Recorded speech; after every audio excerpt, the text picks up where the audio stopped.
So there's one thing we can all agree on. You, all of you, the American workers, is our greatest asset.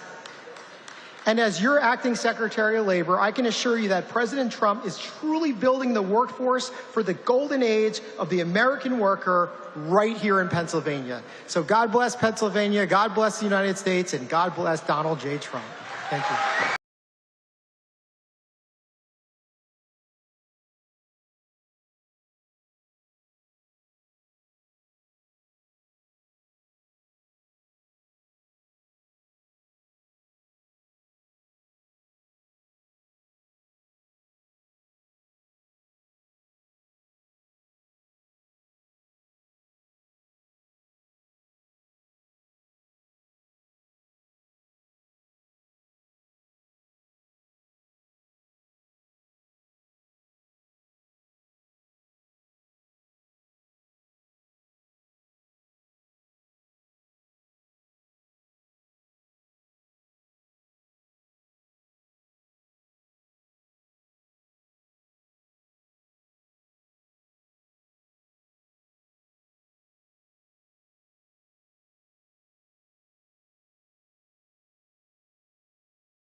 Pennsylvania. I won this place so much. We won. Thank you. Well, I'm thrilled to be back in this incredible Commonwealth with the proud, hard-working patriots of Lehigh Valley. And I'm also proud to say I won this state in a landslide. We won it by so much. And remember, I had the couple of little statements, too big to rig, make it too big to rig, because these people cheat like hell. They cheat like hell, but we won it by a lot, and maybe we should run again. Should we run one more time? I'd like to do that. But I got more votes than any candidate in the history of Pennsylvania. Can you believe that, Bo? You would have gotten more. And today I'm especially honored to be here in the place that builds some of the toughest vehicles on the road, Mack Trucks. Mack Trucks is doing a great job. We have all of the Mack people, the chairman. We have a whole group of here, all the leaders, the big guys. They're trying to get a contract for 15,000 trucks. 15,000. I said, that's a lot. I said, how many are you looking for? 10, 15? No, 15,000, sir. That's a lot of trucks. For more than 100 years, this legendary company has been making trucks right here in eastern Pennsylvania, building the heavy-duty machinery that keeps our economy rolling, our factories moving, and our industries roaring all across the nation.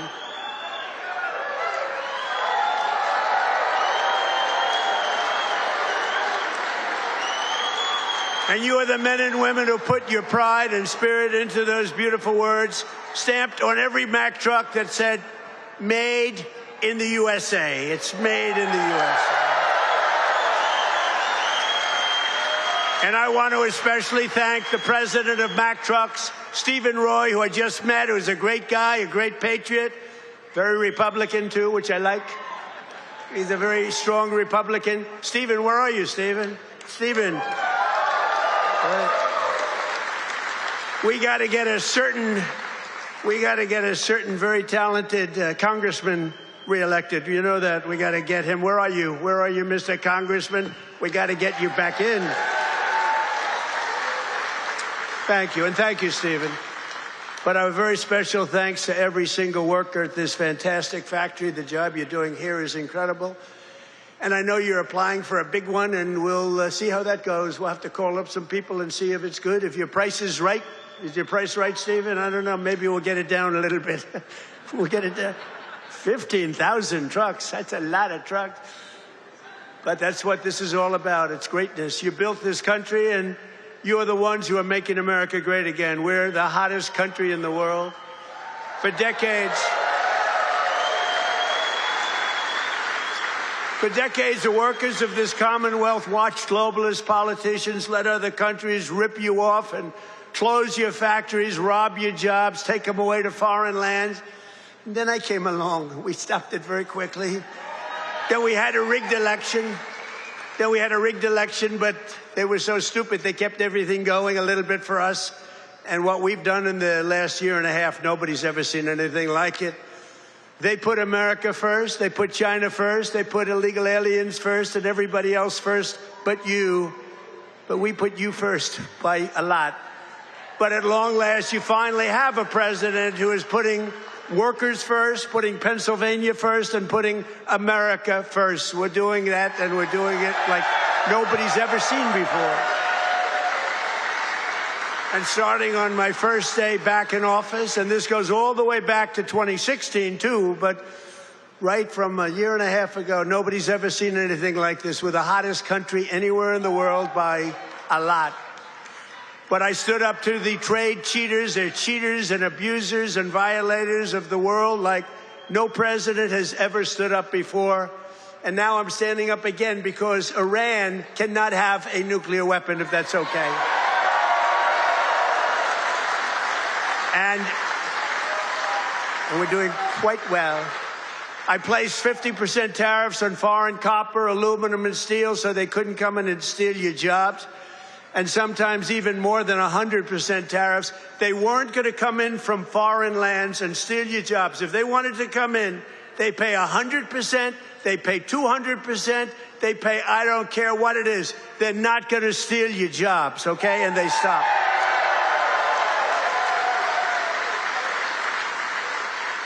And right now we have more factories being built, and I mean car factories, AI factories, factories of every type, than we've ever had in the history of our country by 3 times. That's because they didn't want to pay the tariff. How don't you pay a tariff? You build your factory here and you hire American workers. It's quite simple, actually. But as you know, I placed a 25% tariff on foreign automobiles, and very importantly, I posed a 25% tariff on medium and heavy-duty trucks so that Mack Truck could do very well with its factory in Pennsylvania. But all American roads will be filled with American trucks very shortly. Very few people are able to compete with us anymore. They used to rip us off. It was like we were a bunch of babies.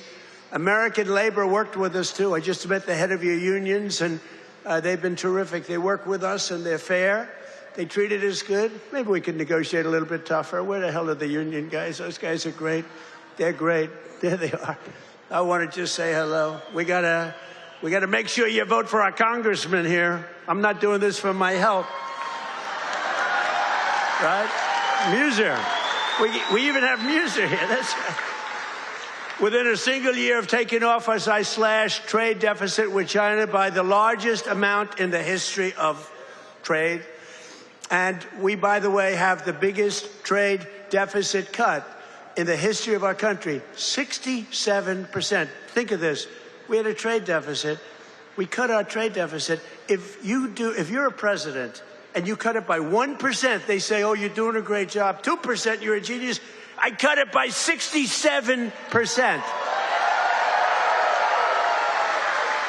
That's why you have all of these factories being built. And they'll soon be opening. They're already opening. But when those factories are opening, I don't know what you're going to do. You're going to negotiate very good salaries, that I can tell you, because they need you. In many ways, they need you more than you need them. American exports to the rest of the world are up by $150 billion. You hear that, Bo? It's not bad. You got to wrestle a long way to make that. Bo is going to have to win a lot of tournaments to have to make that money. Think of it, $150 billion up. We never had that. We always have losses. We take in much more than we send out. Now we're up $150 billion, and that's nothing, because when all these factories are opening up, Mr. Senator, another great one, what a great senator you have. Did you fight hard? David, did you fight hard? He was with me at, I think, every stop. I said, where the hell is David? He's right there, sir. And he's working hard, and he's a great guy, and he's working very hard for you. But a short time ago, we were a dead country. We were laughed at all over the world. We were a dead country. People were laughing. They were saying, what the hell happened to that country? The king of Saudi Arabia said it 2 years ago. I was over there. He said, you know, sir, 2 years ago you were a dead country, and now you're the hottest country anywhere in the world. It's true. And we're hotter now than we were then.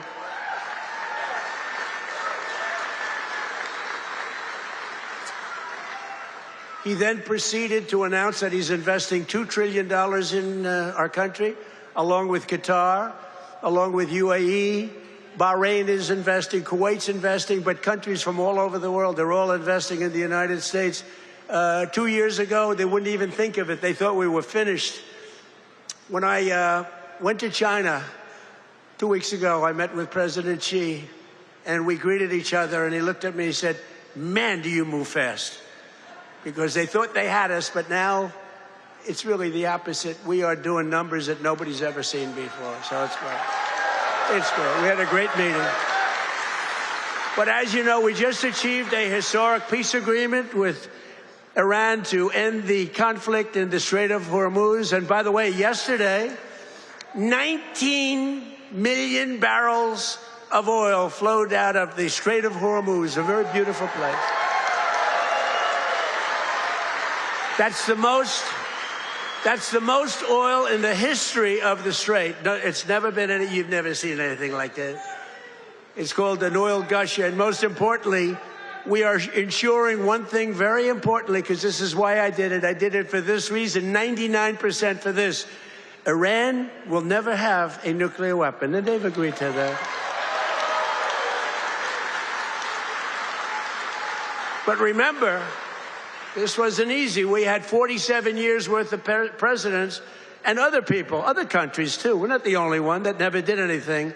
They were the bully of the Middle East. And now we're leaving Iran with no Navy, no Air Force, no anti-aircraft, no missile capability, no nuclear program. We're leaving them without any nuclear capacity, and they've agreed to that.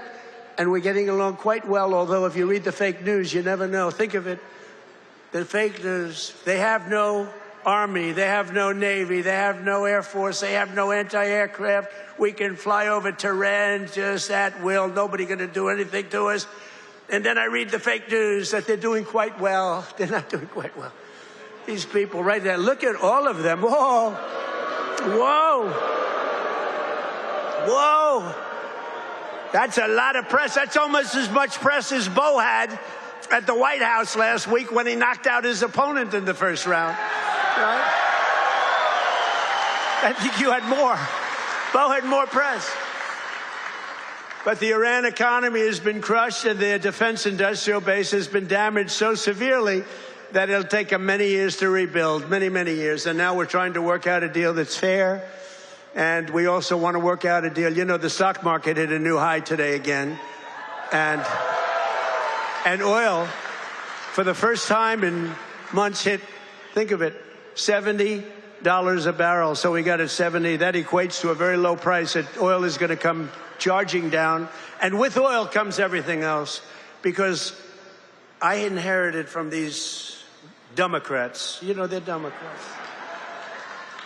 I changed the E for a U. It's very simple, Democrats. I don't know why I didn't think of that 9 years ago.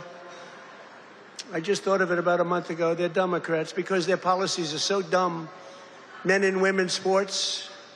You know, Bo was with one of the great champions, Tony. Tony, could you have taken most women in the heavyweight championship? He was the heavyweight champion of the world.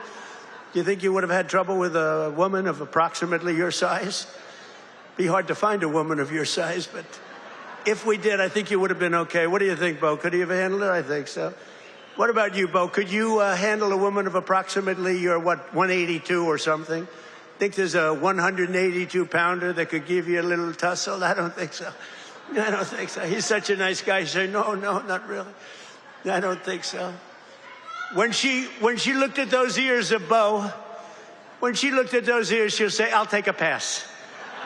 She'll say, I'm not going to fight that guy. The average price of gasoline nationwide is down 60 cents a gallon just from a short while ago. And remember this.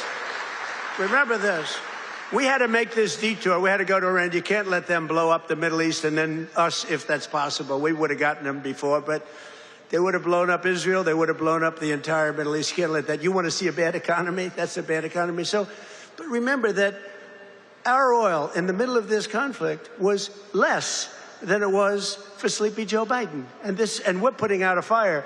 Biden, Clinton, Bush, all of them. Barack Hussein Obama. Have you heard of him?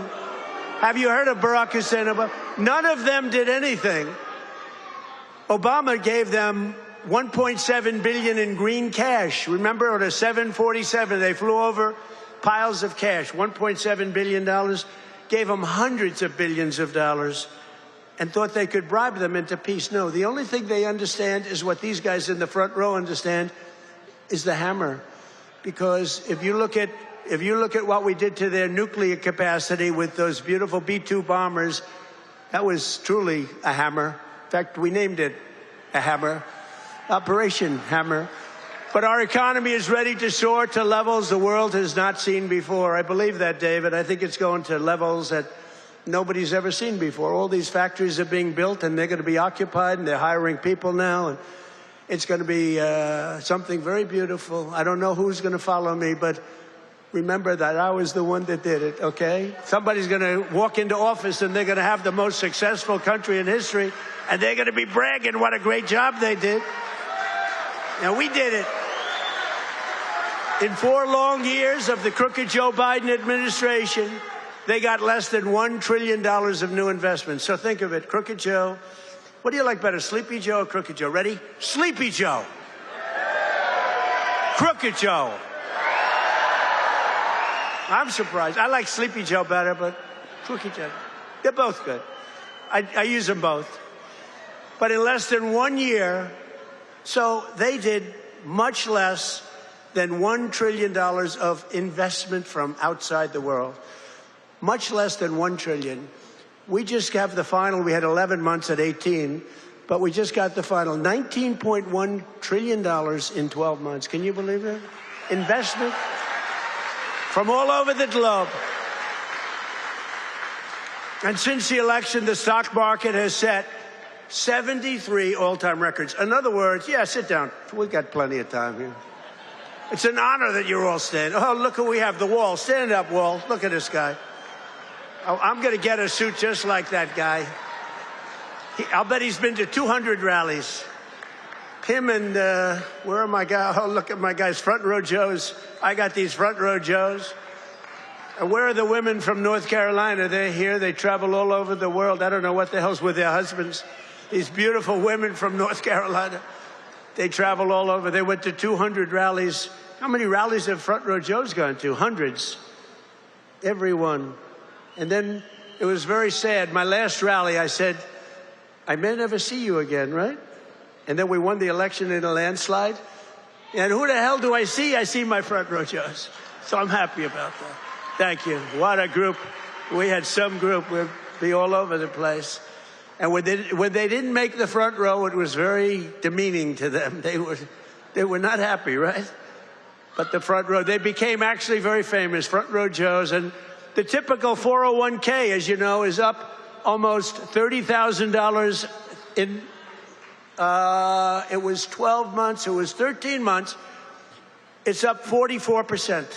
Think of that, up 44%. Because, you know, as goes the stock market, so goes a lot of your own wealth. And I tell about this police officer. I met a police officer first time, similar thing, but now the numbers are even more. I was in New York. I met a great police officer, New York finest. And he said, sir, I want to thank you. I said, for what? He said, my wife didn't think much of me, very much. We were having marital difficulty, actually. She thought I was nothing. I'm a police officer. I'm a tough guy. I looked at him. The muscles were all over the place. He didn't suffer from that. But she thought maybe that muscle wasn't so good because he was always losing money in the stock market. And he said, sir, in the last year and a half, my 401k is up 74%, sir. And she thinks I'm Warren Buffett. She thinks I'm a super genius. I said, how are you getting along with her? He said, well, I'm not so sure I like her anymore, but I won't tell you that. I refuse to say that. He's getting along just fine. But a lot of people have come up to me, David, and they thanked us 401ks, you know, the stock market.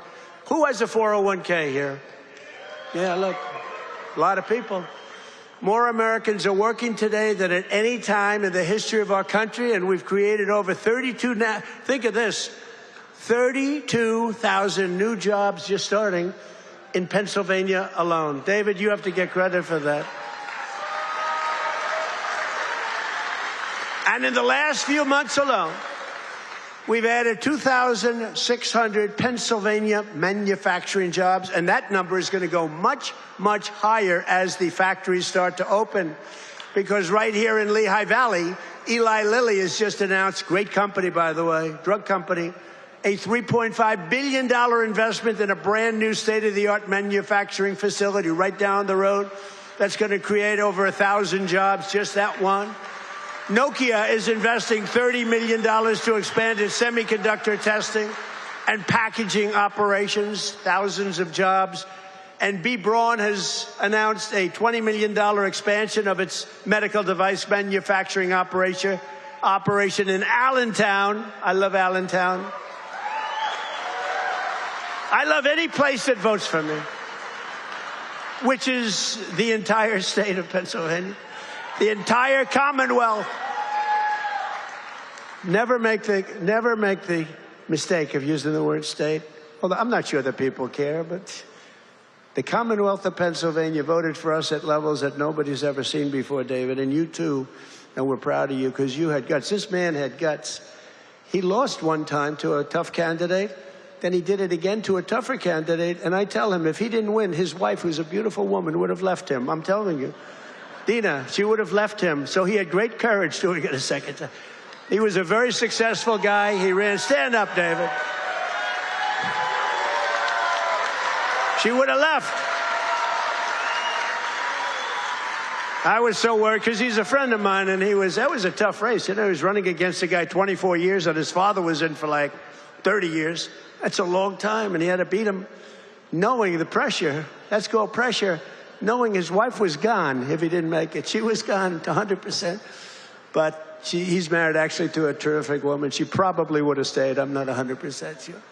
And last year I saved a great American company, U.S. Steel, and we're keeping its headquarters in Pennsylvania where it belongs. And $17 billion has been invested by a great company in saving U.S. Steel. They were gone. I think they were closed up and they were ready to go. And now they're building factories like nobody's ever seen. They're expanding the operations and building a couple of brand new steel plants. They're up to over $17 billion, which is a lot more than they even told us, because they've fallen in love with this Commonwealth. They've fallen in love with your whole area, the people. I think they've fallen in love with the people more than anything else is what they told me, because they've done more than they said they would. And thanks to our great Republican majorities in Congress last 4th of July, I proudly signed the largest tax cuts in American history. We gave you the biggest tax cuts in American history. Not bad. Not bad. We delivered no tax on tips, no tax on overtime, and no tax on Social Security for our great Pennsylvania seniors. No tax.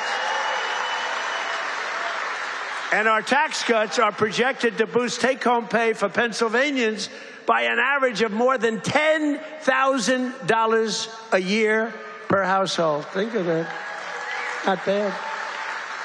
That alone should win us the midterms. We got to win the Muser. We got to win the midterms. Muser's another great guy. Stand up, Muser. Been with me forever. He was thinking about running for governor. I think he would have won, but he was thinking about running for governor. And I said, I want you to stay in Congress. I want you to stay. And we appreciate it. You've done a great job. But always remember, every single Democrat in Congress voted against our tax cuts. So think of it. All of those tax cuts and many more, they want to raise your taxes, not lower them. They voted against tax cuts. You know, all my life, I sort of been political in that I found it very interesting. I was a very successful real estate person, but I love watching politics. And my whole life, I've watched politicians say, we will cut your taxes. We will cut. I never heard these people say, we will raise your taxes. This country has gotten very strange politically, especially with all the communists that are up for election. You know, you have communists. These aren't socialists. These are communists. And they're all up. How about the guy in Maine? He's got the Nazi stickers. He's got the whole deal. And they're trying to say so for 8 years, 10 years, they said Trump is a Nazi. Now they can't say that anymore because they have a guy with a tattoo on his chest. It's unbelievable. But they voted against no tax on Social Security. They voted against no tax on tips. They voted against no tax on overtime. And if they got into office, you will have all of those taxes and all of that money that you're saving, including the big savings on Social Security. It's going to all be terminated. You're going to have to start paying it. They want to pay it. I don't know what's wrong with these people. They voted in favor of the estate tax or the death tax on your farms and your businesses. You know, farmers and small business people, they love their children. If they love them, it's great. Most of the people love them. Some can't stand. I know people that can't stand their kids. They're not going to leave them 10 cents. But if you love your child, you want to leave your farm, especially from these farmers, it's born in them somehow. They want to have their children on the farm. The children don't want to leave, but sometimes they're they're land rich and cash poor. You know, I've known that expression too. I've oftentimes been land rich and cash poor. It's not a good period of time. And you die and you have a estate and they tax you at 40, 50, 60%. And they end up losing their farm, losing their small business. And in many cases, you don't read about this, they commit suicide. They actually go out and commit suicide because they're forced off their farm by a bank. They have to go out and borrow money from a bank. And they're forced to go out, borrow the money. They're unable to pay the loan. And the bank, even if it's a nice bank, they give them a chance, they give them another chance, and then they ultimately foreclose. They lose everything. And in many cases, they commit suicide. And I said, we're not going to have that crap go on. So you have no estate tax to pay on your small farm, small business, on your farms, your businesses. And you can, if you love your children, you can leave your farm or your small business to your child, and they're not going to lose it. If you don't love your children, then don't listen to what I'm saying, because it doesn't matter. If you don't like them, don't leave them anything. The hell with them. They probably deserve it. But think of it, the Democrats voted against the border wall. The border wall gave us the safest border. We have the safest border now in the history of the country. They voted against voter ID. You know why they voted against voter ID? Because they want to cheat. There's only one reason, Mr. Wall, right? Correct. Where do I get that suit? One day, I don't know if it's very presidential, I'm going to walk up in a suit with the design of the wall on it. I don't know. What do you think? I already have a lot. You know, I have a very elegant wife, and she says, darling, please, please, don't dance. It's not presidential. I said, but the people love it when I dance at the... And she said, please, please, the men and women's sports, please don't do the weightlifting thing. And don't do the swimming thing. You know, the weightlifter where he goes up and the record stood for years and years and years. And this young lady, she's trying out for the Olympics and she's going to do it. And the record stood for 19 years, and they put an eighth of an ounce on one side, an eighth of an ounce on the other. They have to understand, Melania, who's now a movie star, she got the #1. Can you believe she hit big with a movie? That's not good. There can only be one star in a family. Please remember that. But they put a little eighth, like a feather on one side, a little bit, just to break the record. The parents are sitting right there where Big Bo is. He's a nasty guy. That punch he threw, got to be very nice to Bo. I got to be very nice. Got to make sure he's never angry at me. But she said her parents are right there in the front, and they're so proud. The father's not so proud because he knows she's not going to do it. Because she's a woman. It's a lot of weight. The mother, though, is screaming, darling, I love you. Do it. And she gets over the weights, and she stands there. And then she gets him, and she gets him. And the mother's screaming, darling, I love you, darling. Go. And the father's looking, saying she has no chance. And she's like this, you see it? Drops him. And she's like devastated for the rest of her life. And then a guy comes along who transitioned. That's the term. I've gotten very good at that term. I used to take a lot of heat for my definition of the movement over. But he transitioned. He was a poor, very poor, bottom of the line, male weightlifter. But now he's a female weightlifter. And he looked at the amount. I think it was like 210 pounds or something like that. Well, that's a lot for a woman, but not that much for a man. You could do it with one hand. And he goes, looks down at the weight.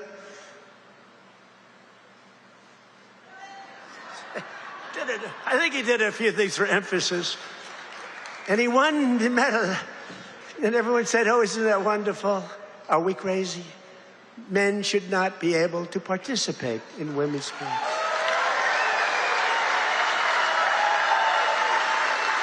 Right? That's a 99% issue.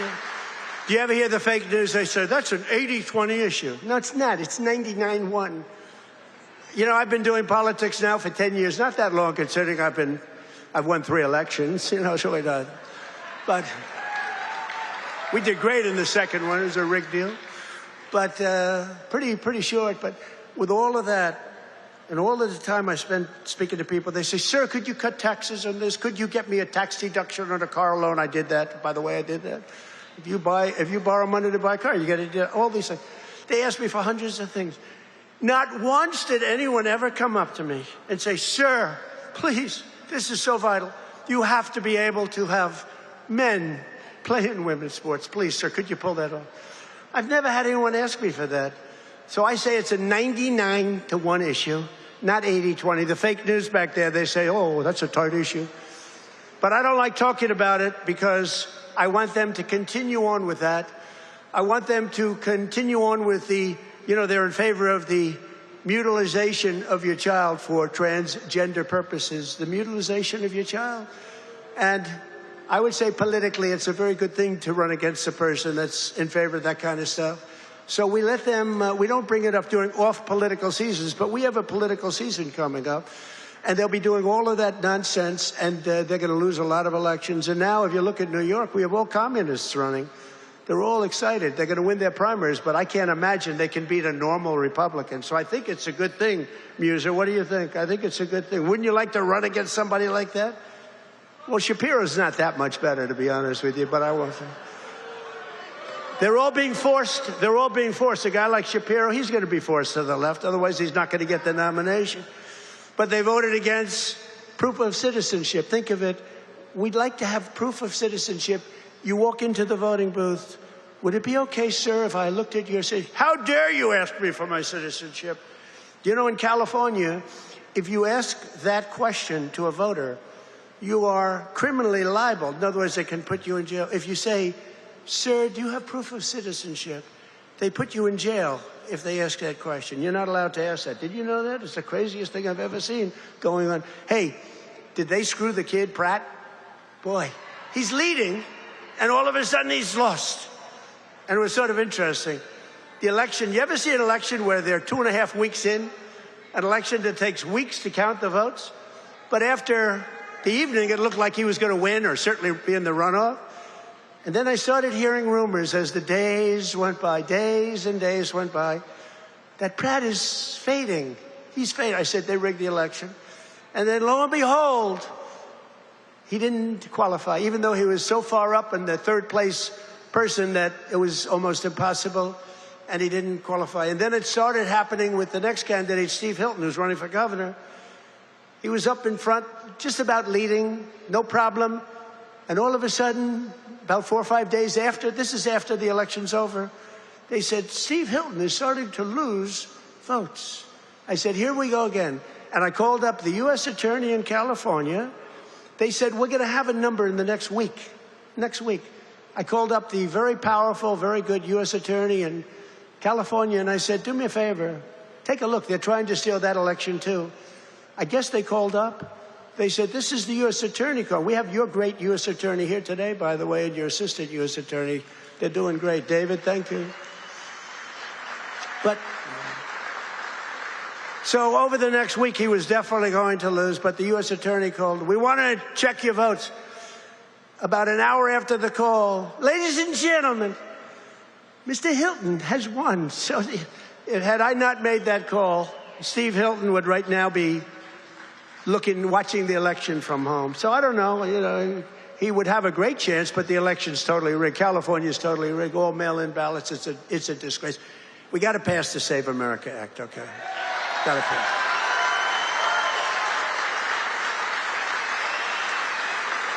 We got to pass Save America, you, McGee. Look at these guys. What love. A friend of mine is a very big real estate developer, but he's got a problem with speaking in front of crowds. He chokes, he chokes like a dog. He said, how do you do it? I say, it's easy, because there's so much love in the room. There's so much unbelievable love. It's easy to do,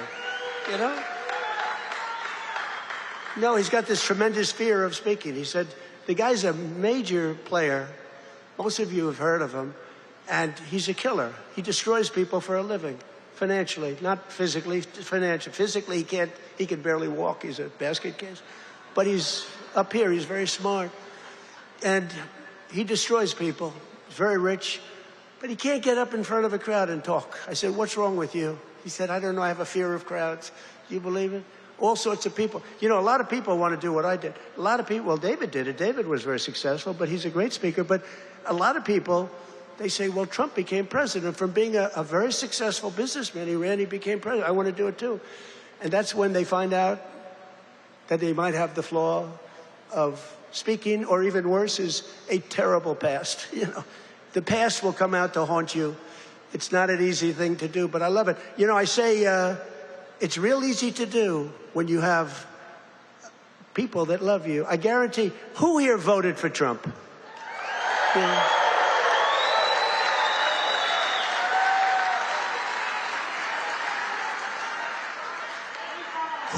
Who didn't? Well, this is dangerous, so don't raise your hand. Think you're going to be cute, because you might be in big problem. Then they'll blame me for causing problems. Who did not vote for Trump? Young man, he wants to be. He's a young man. He thinks he's being cute. As he gets pounded on. Now he just said no. I did. I was the first. He said I'm the first in line. But the Democrats voted in favor of Iran having a nuclear weapon, and they voted against military spending, but I overrode that. Let me tell you, if the Democrats get in, your 15,000 trucks that Mr. Roy is looking to get are dead. They're not going to have 15,000. They're not going to have 15 trucks. They'll be back to the number I originally guessed, right? How many are you making, 15? 15,000 trucks will be down to nothing, zero. And they'll make you put electric on it, you know, electric, so that when you're in the middle of a jungle someplace and you need a charge, where's my charging booth? As opposed to carrying a nice tank of diesel on your back, throwing it in and taking off, right? Where's my charging booth, they'll be saying. They created the strongest military in history, and you see that with Venezuela. Venezuela, one-day operation, like, great. Good army. And now we're making a lot of money with Venezuela, and Venezuela's doing great also. It's a happy country now. But it took us exactly 48 minutes to win that war. We have the greatest military in the world, 48 minutes. And we've paid for the cost of the war. Wait till you hear this. 28 times already. More, but 28 times. So the cost of the war, we've already, because we brought millions of barrels of oil out, and we're getting along great. The people running it, they're our people, they're great people. And the people are happy in the country. They have smiles, they were miserable, they were starving. But they have a lot of oil under that ground. You know how you find oil in Venezuela? Just look at the ground. You'll see oil bubbling up. They have so much oil. They don't know what to do with it, but they had a bad system. They're making more money now for the country than they've ever made before, and we're making a lot of money too. But also Iran, we knocked them out. 1 week, it was essentially militarily over. Much bigger country, 91 million people. And much different ideology. The ideology of the Muslims is slightly different than the ideology of the Catholics. We have the Catholics and the Muslims, slightly different. But Venezuela's been great, and Iran's been great. I mean, you know, if Iran's reasonable, if they're smart, otherwise we'll have to finish the job, which will take about maybe less than a week. But they're going to be okay, I think. They're going to do what they have to do because we want to have it done. But they voted against lower energy prices, the Democrats did, and then they went on to create the highest energy prices that we've ever had in the history of our country. People don't realize that. Much higher than ours during a war. They had the highest inflation in history. The highest inflation in history, they say 48 years, but that's sort of history as far as I'm concerned. And they were absolutely terrible on affordability. Remember, I got here, my first day, the fake news is screaming at me, what about affordability? I'm only here 1 day. Remember, eggs were up about 5 times higher than they ever were. And we have prices are coming down right now at levels that you've never seen. And now with oil crashing, you're going to see something really amazing. And to top everything else, they let 25 million people into our country, many of them criminals and thugs and people from mental institutions and drug dealers. They even let 11,888 murderers into our country. Murderers, 11,888. more than 50% of which have killed more than one person. And I've gotten the worst of them out. We've gotten them out, Tom Homan and our whole group of people.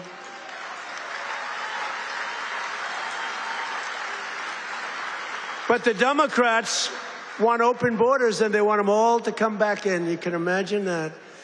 The people of this Commonwealth will never let that happen again. What they allowed to happen to our country, we can never allow to happen again.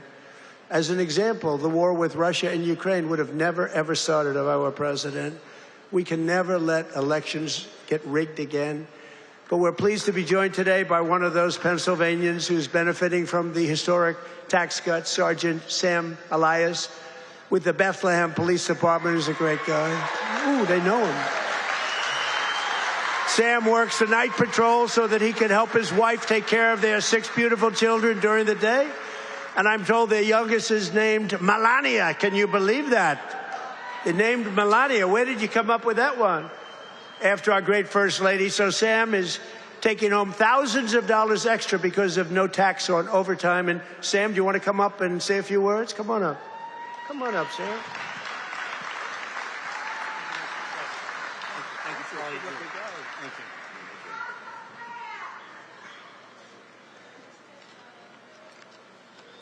Thank you. Good afternoon, everyone. I'd like to express my appreciation to President Trump, Congressman Ryan McKenzie, and the entire White House administration.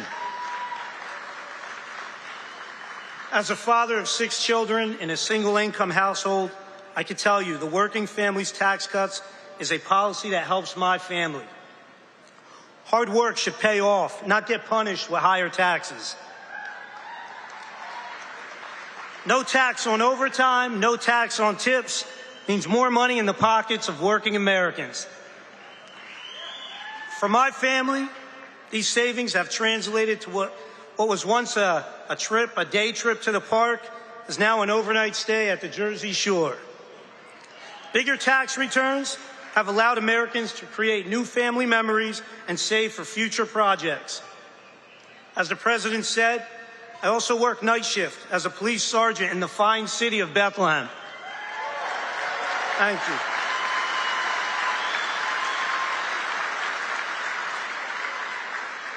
A shortage in police recruitment has left our department depleted of officers. Our officers get called out for overtime to cover these shortages. Some pay periods, officers are working over 40 hours of overtime. That's why I'm grateful for no tax on overtime. Thank you, Mr. President.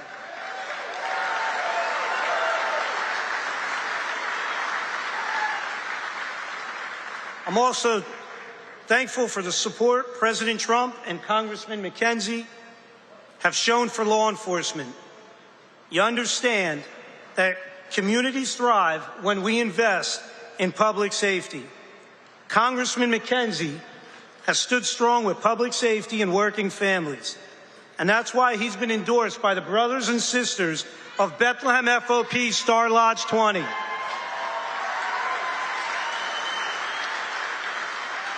Congressman McKenzie has been on the front lines in supporting public safety. He secured $700,000 for the Bethlehem Police Department for much-needed technology and equipment upgrades at our police department, along with bringing home $1.6 million in funding for volunteer firehouses and infrastructure. Thank you, Congressman.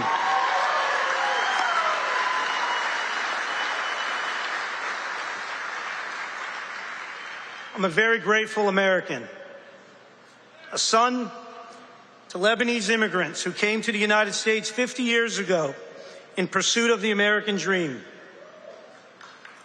My 80-year-old father is here with me today.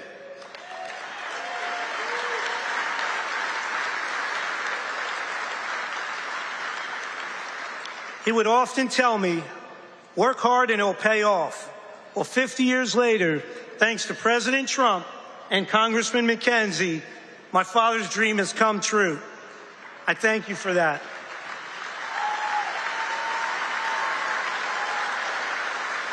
Thank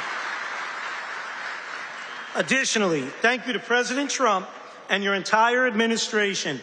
After more than 50 years, the Lebanese people finally have an American ally who advocates for a sovereign and independent Lebanon governed by the Lebanese people. Thank you for that. Mr. President, you have the support of almost 20 million Lebanese people worldwide.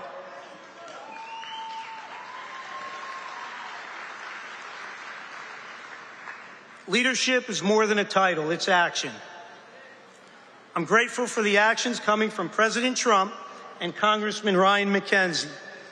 Your actions have prioritized the American dream. Less taxes, safer communities, and America First policies. I thank you, President Trump. Happy belated birthday, and happy birthday to the United States of America. Thank you, and God bless. Thank you, Mr. President.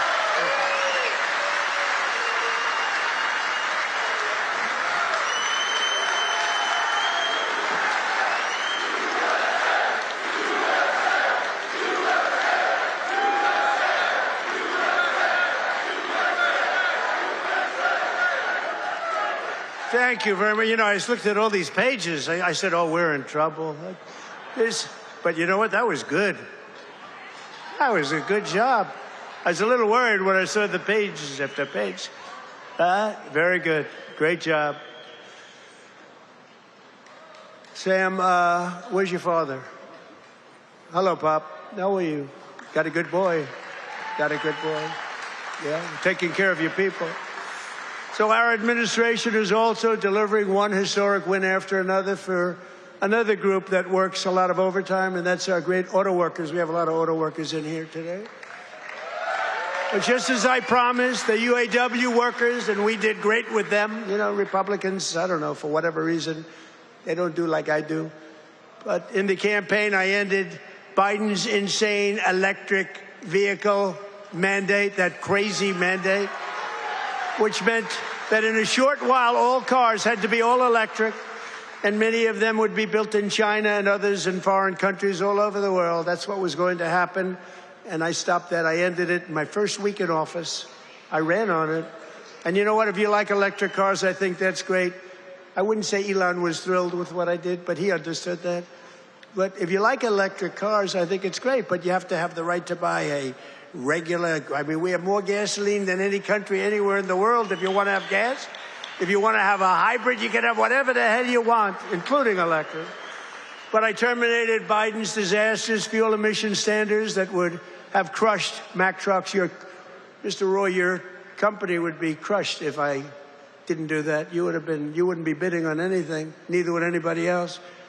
It was the most insane environmental regulations ever conceived of by man. It was totally unreasonable and ridiculous. And you can sell trucks for much less money that are now much better trucks that work, that actually work.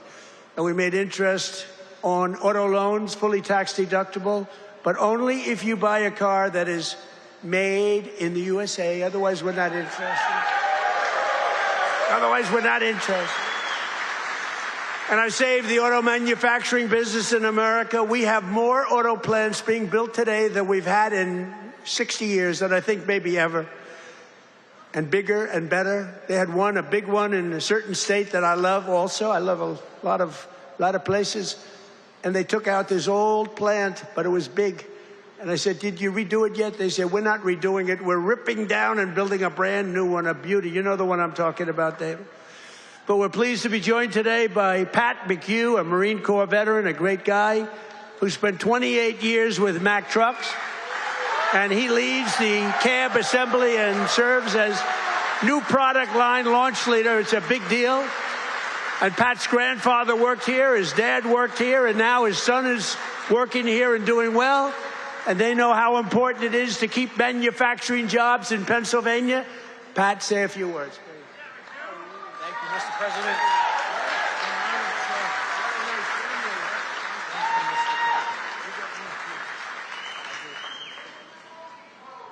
Wow. Good afternoon, Mr. President. It is a profound honor and privilege to have you here with us today to help celebrate the upcoming 250th birthday of our America.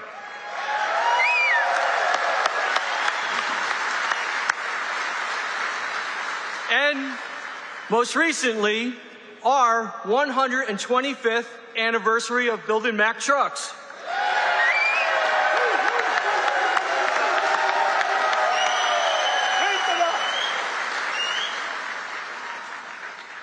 My name is Patrick McHugh Jr., and I am a proud Marine Corps veteran.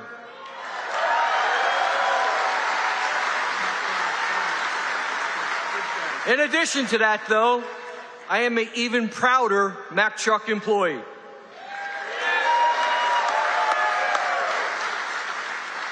Standing here with me today is my father and my son, both Mack truck workers. Together, they have a combined 78 years working experience building the greatest trucks on earth.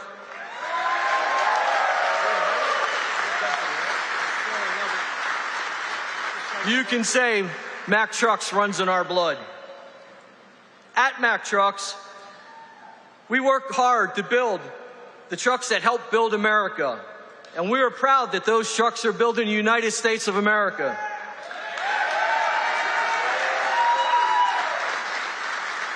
Along with our UAW colleagues, we're open for business, and we're producing the best quality trucks we ever have.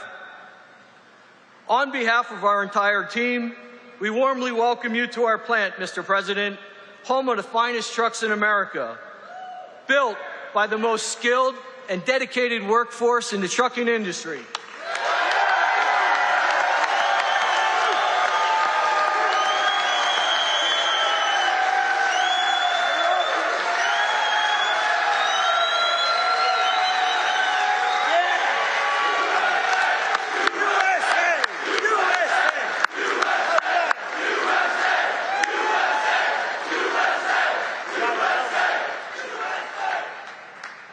So, Mr. President, I want to say thank you for choosing to highlight Mack Trucks on your visit today, and thank you for supporting our American workforce. Thank you, Mr. President.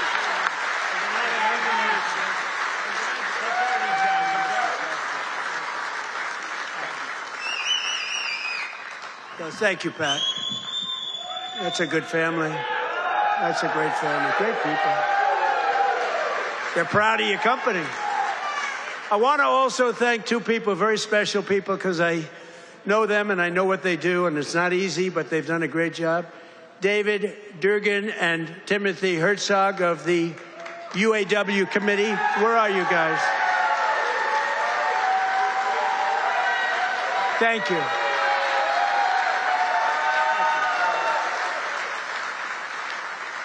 They do a good job representing you. Ease up just a little bit so they can get the contract, okay? Just a little bit. Thank you, fellas.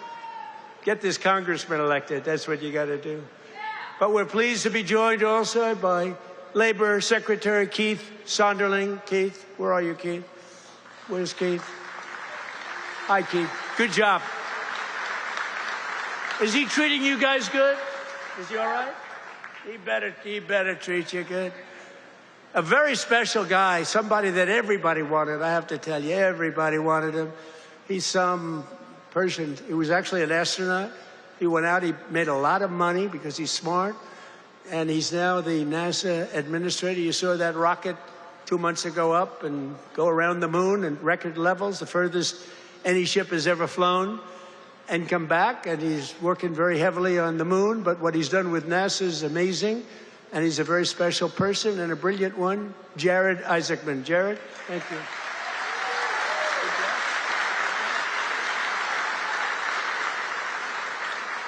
Great job. As well as, I introduced him a little bit only by the name David, because he knows me, and I know him by David. But David McCormick is your senator, and he's a brilliant person, brilliant businessman. And he loves the Commonwealth. He loves Pennsylvania, and this is where he wanted to be. And he had a rough, I told you, he had a rough fight. This is a rough beating, like 24 years, and a father for 24 years. I don't know. I said, I don't know. You sure you know what you're doing, David? but you won, and you won easily. And I'll tell you what, you have a great senator, one of the best in the country, so I just want to thank you very much, David. Thank you. And 4 warriors for Pennsylvania in Congress. These are warriors. Lloyd Smucker is here. Lloyd, thank you. Thank you. John Joyce is here. John, thank you. Dan Muser is here. Thank you. And these guys are all in good shape, but we got to get Ryan McKenzie elected. We got to get Ryan. I'm not here for them. I'm here for him. We got to get Ryan elected. Run up here, Ryan, fast. Nobody wants to hear you. Come on, just run up. Nobody wants to hear you, Ryan. Do what David did. He'd go up for 1 minute. Thank you very much, everybody. It's nice to be here. And everybody thought he was the greatest speaker. Okay. Say a few words. Excellent. Well, Mr. President, I can't thank you enough for coming here to the Lehigh Valley, highlighting the great men and women of Mack Trucks, doing all the work that you do in Washington, D.C. for our veterans, our first responders, and everybody across this country to continue to maintain America as the greatest country in the world. You are the president that is fighting for all Americans. Thank you for being here, sir. Thank you, sir. Great job. Thank you for being here.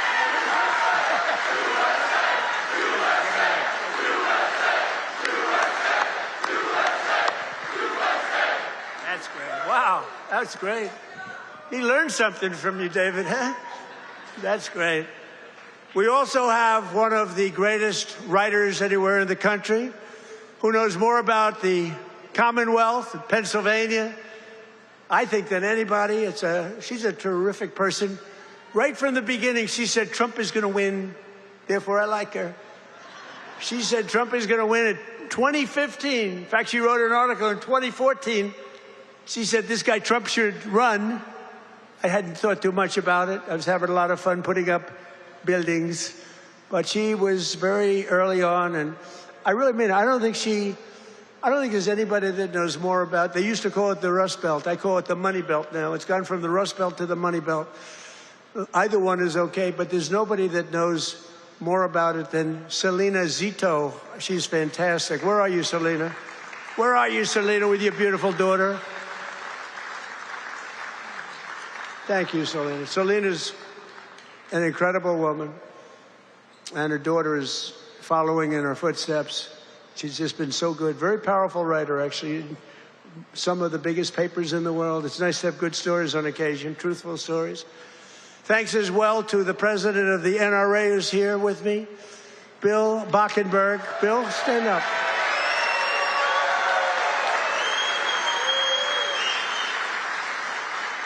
And they always give me their endorsement because I saved the Second Amendment, and you think it's easy. On occasion, it was not easy, right, Bill? But we did it. We did it with your help. And we're doing a couple of other things, working with you and your people. But I think you've done a fantastic job. The NRA, everybody, they really have been. They've been with me right from the beginning. And Bill asked me, would I support the national right to carry legislation? How do you feel about national right to carry?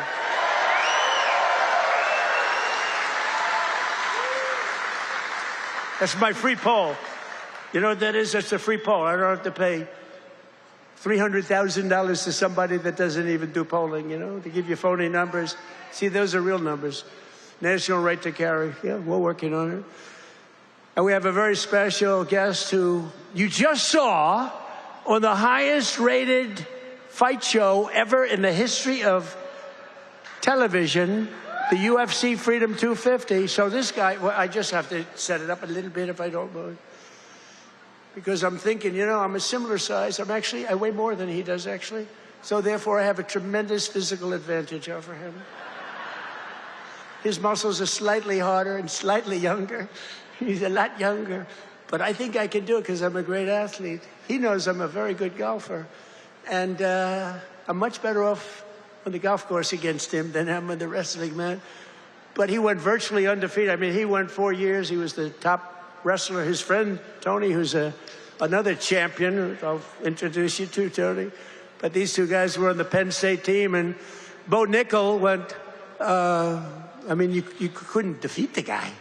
And then he had every medal. I guess he was a 3 or 4-time All-American. But then he turned pro and he went to the UFC. Did you find them tougher? Yes, a little different. You know, a little different. But he's won just about everything. But he had a big fight last week with a lot of pressure, with the White House in the background. And he's a guy that I like. I met him a while ago. I looked at the years. I said, man, this guy's a fighter. You can tell a lot by the years. And he told me, no, he doesn't mind the years. He likes them. It's almost a symbol. For great fighters, it's a symbol. That's why I'm worried about you, Tony. You have pretty normal ears. But I got to know Bo a little bit, and I got to root for him. And I almost felt like his father up there. His father's great, but I felt like his father, so I was nervous for the fight. And he was fighting somebody that Dana White, the great Dana White, he's a phenomenal guy. He said, no, Bo's got a tough one tonight. I said, why? Why do you do that to him? Wow.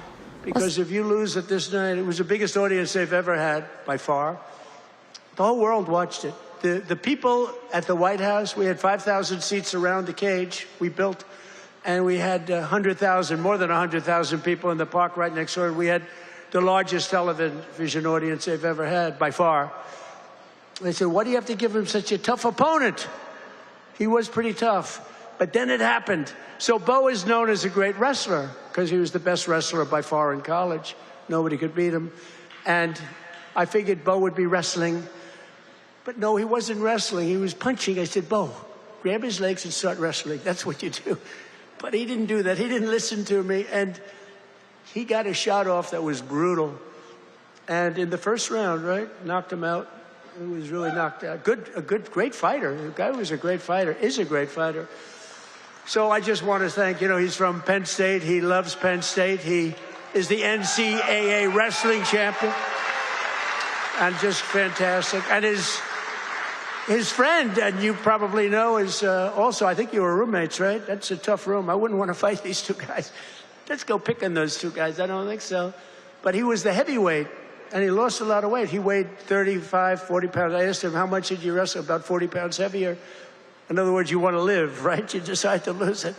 But he was also the champion, NCAA champion, and his name is Anthony Cassar. So come up here, fellas, because I want to just ask the audience a question. Come here. Come here, Bo.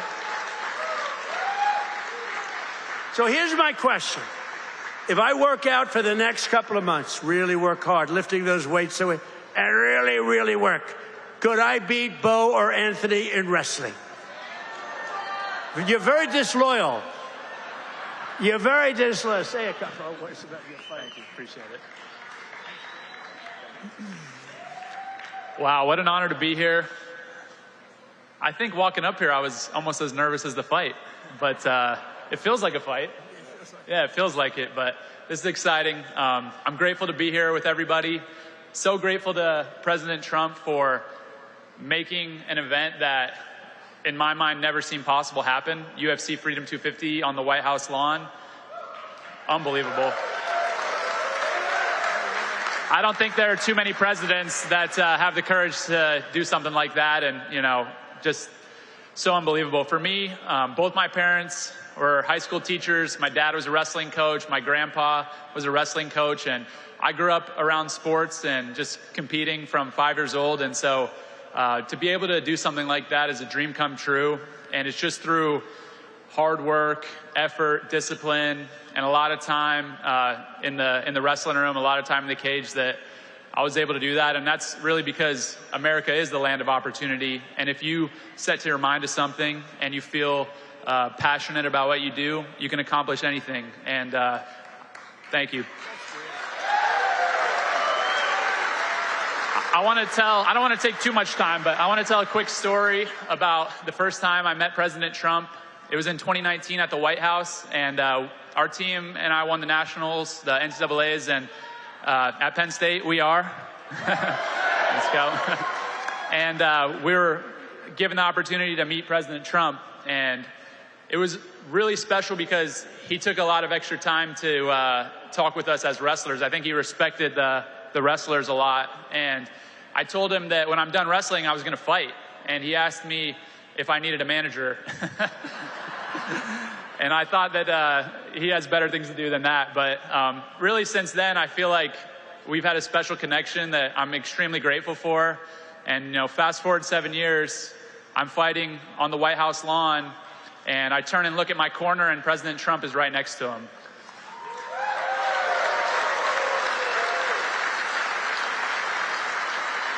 And so it really felt to me like he was in my corner. I know that was something that was just so special, and I feel like just incredibly grateful. And overall, the whole week of the experience, everything, the word that kept coming to mind and the emotion that I kept feeling was gratitude. And I'm grateful for President Trump, grateful for all my friends and family and supporters, and I'm grateful to be an American, and it's the best country on earth, and God bless you all.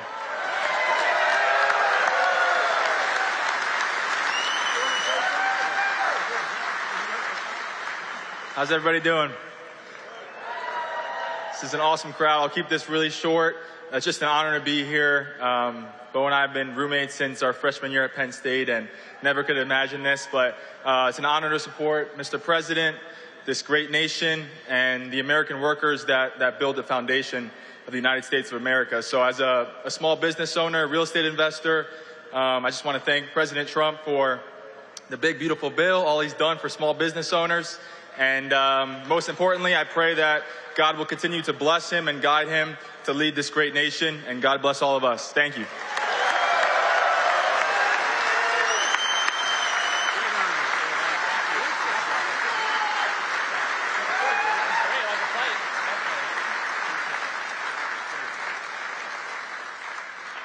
Two great champions. That's great. It's good to have them here, too. We have a lot of champions in the audience. These are two very special people. When you do that, I was saying to myself, you know, going into that ring and you got all these people, we had the richest and the biggest politicians, we had the biggest of everything. You couldn't get a ticket. The tickets were selling for some crazy numbers, I heard. We gave them away to everybody, but somehow some got out. And I was saying that's a tremendous amount of pressure, and you're fighting the toughest people on earth. I mean, these are the strongest, toughest men on earth. No women in the crowd, but which is nice. But these are the toughest men on earth, and it's tremendous pressure. And you know, the muscles, you got the muscles, you guys, you got the big, strong muscles, but you got this muscle too, because it takes much more than just the normal muscle to win those matches. I mean, the strategy and the genius that goes in it. It is a genius. A lot of people wouldn't understand that, but there's a genius. There's a genius in sports, but there's a great amount of courage and power that you have that a lot of other people don't have. So congratulations, really great job. Great job. Good to have you here. In everything we do, we're once again fighting for the people of Pennsylvania, and that includes our amazing Pennsylvania oil and gas workers. And I ended last administration's war on Pennsylvania energy, and I signed an order to drill, baby, drill. That's what we did. Right, David? And you helped. The United States is now the #1 producer of oil and gas on earth, larger than Russia and Saudi Arabia combined by a lot. Think of that. Who would have thought that?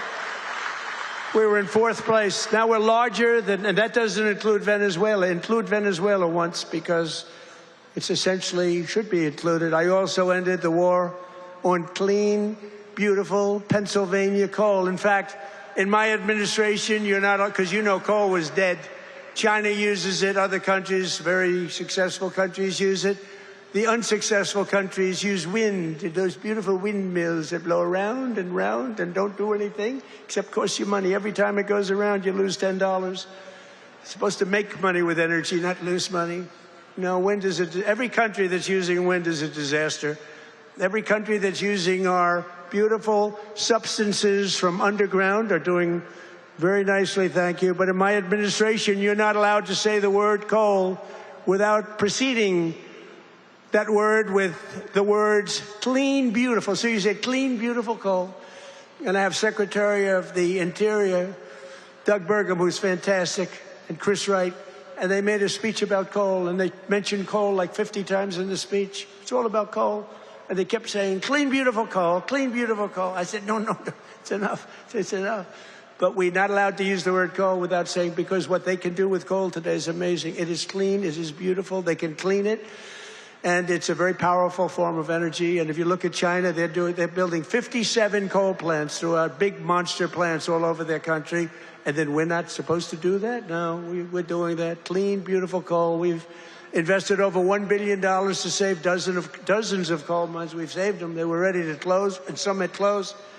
And more than 100 coal power plants, including the Keystone and the Conemaugh generating stations, right here in Pennsylvania, as you know, are really moving now and employing a lot of people.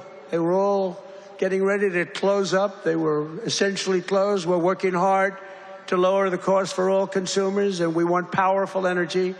Under my administration, the most favored nation agreements on drug prices that we just did are delivering the largest prescription drug price cuts in history, with numbers like 400, 500, and even a 600% reduction from where it was. Think of that. That alone should win us the midterm. And the fake news back there refuses to talk about it because they know how good it is, because they can't produce it. They've been trying to do it for years. Favored nation. We paid the highest drug price in the world by far. As an example, for the fat drug, which Bo and Tony don't need to take, but a lot of people are taking. Who takes the fat drug? So in New York, think of it, it was costing a fortune. Many, many times it was costing $1,300. And in London, it was $87. And a friend of mine who's extremely fat, sloppy, but very brilliant. He's a brilliant businessman, but he's a slob. There's no question about it. Very neurotic person, which you need sometimes to be successful. But he called me up. He used to call me Donnie. Donnie! Now he calls me Mr. President. That's a sign of great respect. But he said, President, I just came over here and I bought, I won't say Ozempic or whatever the hell it was, but I bought the fat drug. I said, I didn't know you use it because it's not working. And I used him as, he's begging me not to use his name, so I won't. But he's a very successful guy. He's actually a pretty well-known guy, brilliant business guy, worth a lot of money. And he checked. He just, he said, well, how come in London I just sent out and I'm paying $87, and in New York I'm paying $1,300? I said, because that's the way the prices are rigged. And it's rigged. The whole world is rigged against us. And I said, but you know what? You brought it out better than anybody could bring it out, because I've been looking at it. They all said it was impossible to do.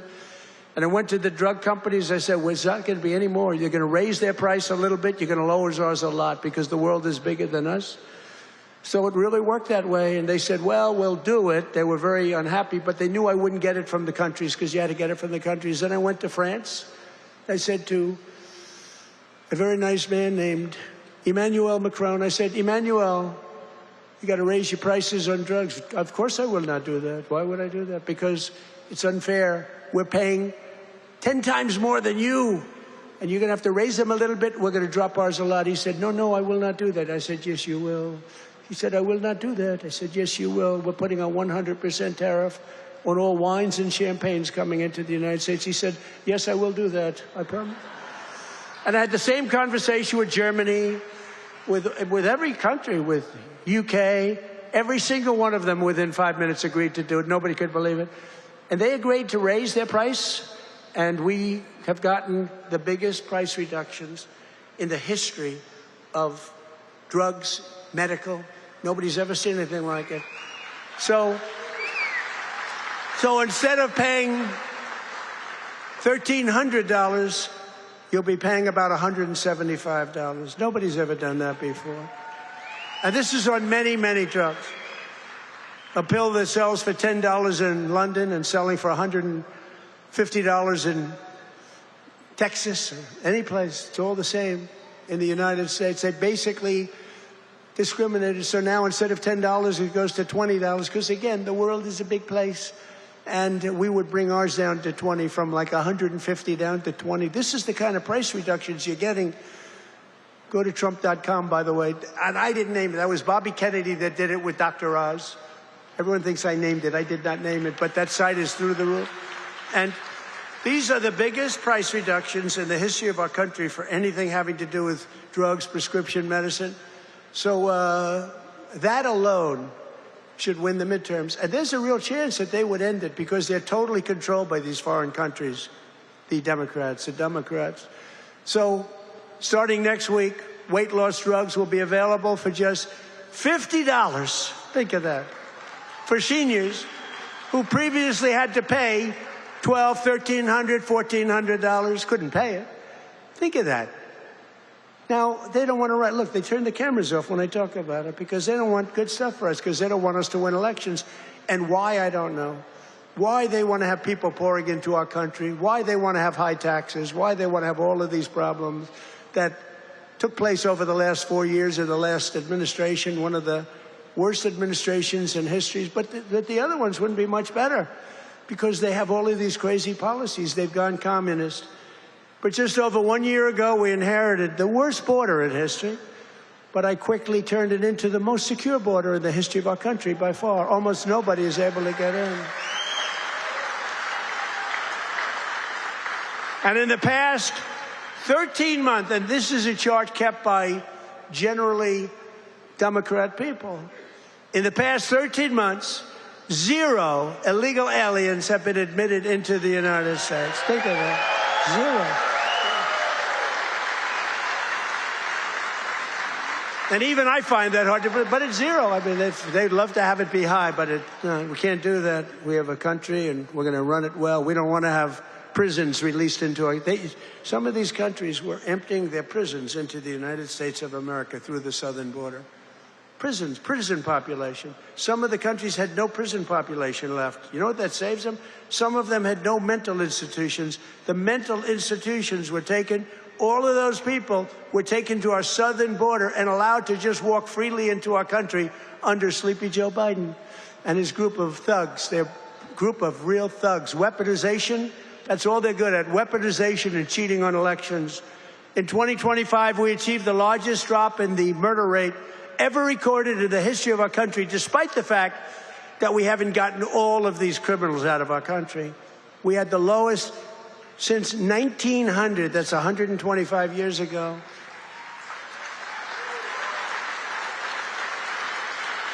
And we cut the flow of fentanyl across our border by 56%. That's a big number.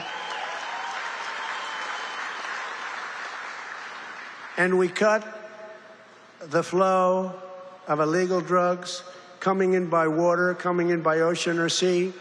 We cut it by 97%. 97%.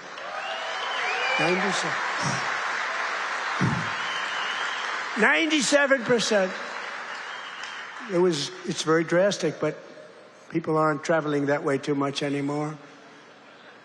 We have the most powerful. I built the military in my first term. We used it in my second term, more than I thought, but we have no choice. We have no choice. But think of it, we cut fentanyl. For years, they've been interdicting. They've been grabbing boats, bringing them in, putting them in court. They go out by the same night. They're back sending drugs by the ocean, by the Gulf, by the sea. And now it's down 97%. And we're looking for the 3%, because I think those 3% are more brave than Bo Nickel was any day. The 3% of the people that are willing to get into a boat to deliver drugs now, they are the bravest people perhaps anywhere in the world. But it won't happen long. But what we've done is amazing. Our military, we have the greatest military in the world. We have the greatest law enforcement in the world.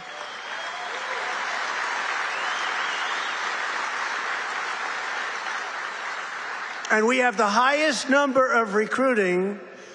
So a year and a half ago, it was headlines. Nobody wanted to join the military, the Army, Navy, Marine. Nobody wanted to join any of them. Air Force. Space Force, I love Space Force. Coast Guard, nobody wanted to join any of the military. They had tremendous recruitment problems. And even it carried over to the police. You have great police here. The police and the fire departments. Nobody wanted to do anything with the name America, anything with the uniform.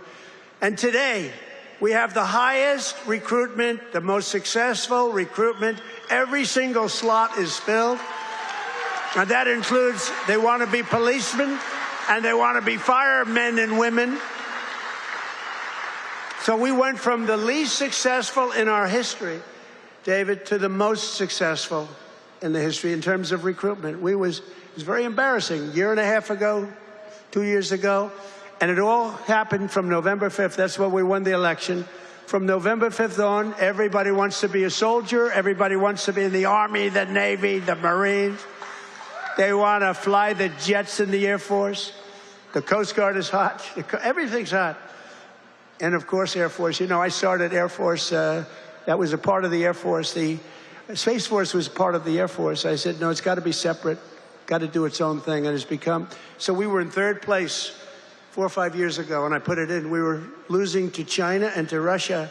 And now we're totally ahead of both of them, like at numbers that they can't believe. Space Force could end up being one of your most important.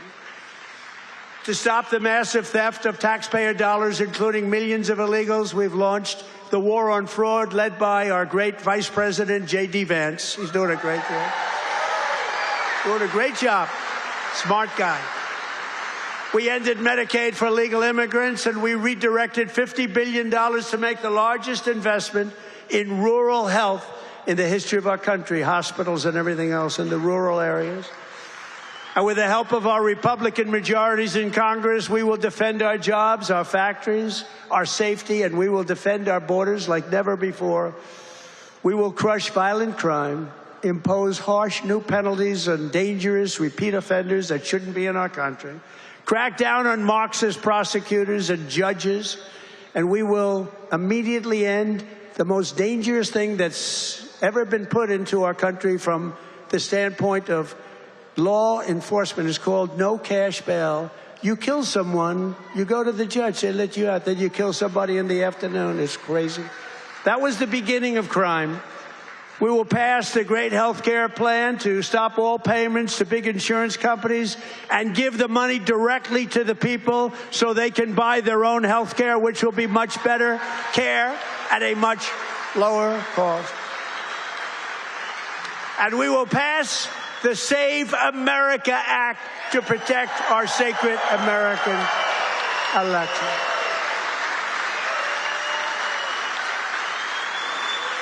And in the Save America Act, it's very simple. All voters must show a photo, voter ID. Very nice. May we see a picture, please?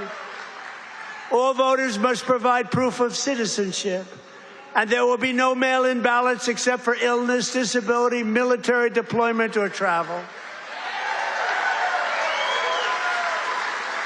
And we will also, in that same bill, enshrine in permanent law no men in women's sports and no transgender surgery for our children.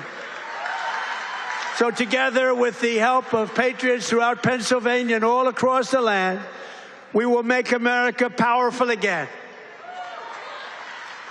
We will make America wealthy again. We will make America healthy again. It's all happening. It's all happening. We will make America strong again. We will make America proud again. We will make America safe again. And we will make America great again. Thank you very much. Thank you. Thank you, Pennsylvania.